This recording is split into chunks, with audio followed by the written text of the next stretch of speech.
Hey everybody, this is Chris Amundsen at Accounting Solutions and Salary Solutions here on the north side of Chicago. I wanted to give you an update on the legislation currently going through Congress. It seems like there's an increase in the qualified business income deduction.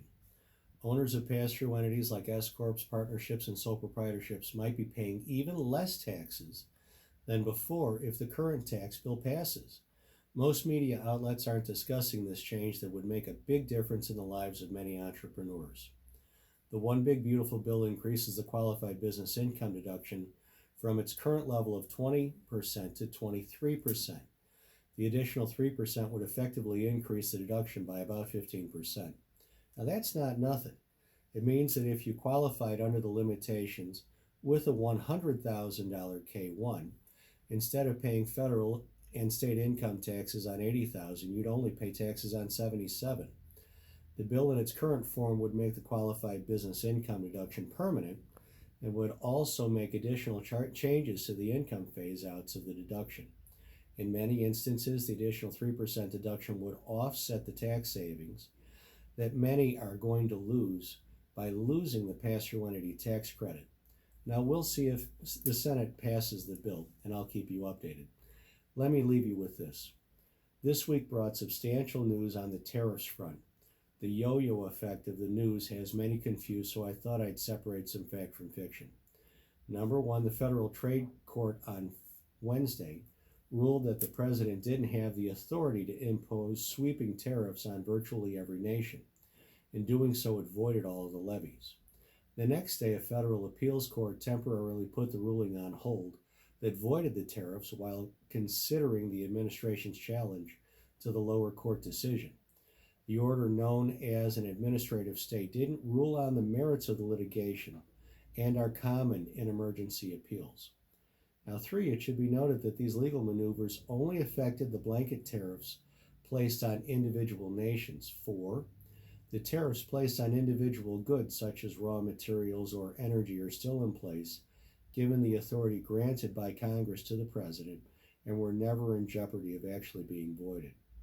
Now, the Wall Street Journal is reporting that the White House is now formulating a secondary strategy if their current legal challenges fail in the upper courts. That strategy includes, first, a stopgap effort to impose tariffs on swaths of the global economy under a never-before-used provision of the Trade Act of 1974, which includes language allowing the tariffs of up to 15% for a period of 150 days to address trade imbalances with other nations. Two, this would then allow the White House to devise individual tariffs for each major trading partner under a different provision of the same law, which was granted to counter unfair foreign trade practices.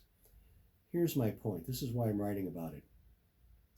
I've had a lot of conversations with economists and market leaders who were of the opinion that the new administration would ultimately abandon the entire tariff movement, given its unpopularity. Many said that in the end, the administration would say, "We tried," the people hated it, and the administration would then back away from this stance. Now, if that was the White House's intention, then when the lower court negated the tariffs, they probably would have just said something like, "Oh well, c'est la vie," and swept the whole thing under the rug while doing the old Potomac two-step. But that isn't what they're doing. They're fighting to keep the tariffs in place and even coming up with alternative plans if they lose the current legal wrangling to keep them in place or to put new ones in. Again, my point is that tariffs in one form or another are probably here to stay. Since they're now a fact of life, entrepreneurs need to plan accordingly. Now, I've written extensively about maintaining your margins and dealing with the pricing issues that are caused by these cost of goods sold issues. Now, whether you like it or not, this is our new reality, and we must all manage our businesses accordingly. Go on, get to it. Now, we're all going to get through this. Let's get through it together. My name is Chris Amundsen. I'm the president of Accounting Solutions and Salary Solutions here on the beautiful north side of Chicago. If you need help, please don't hesitate to give us a call. God bless. We'll talk to you soon. Have a good day.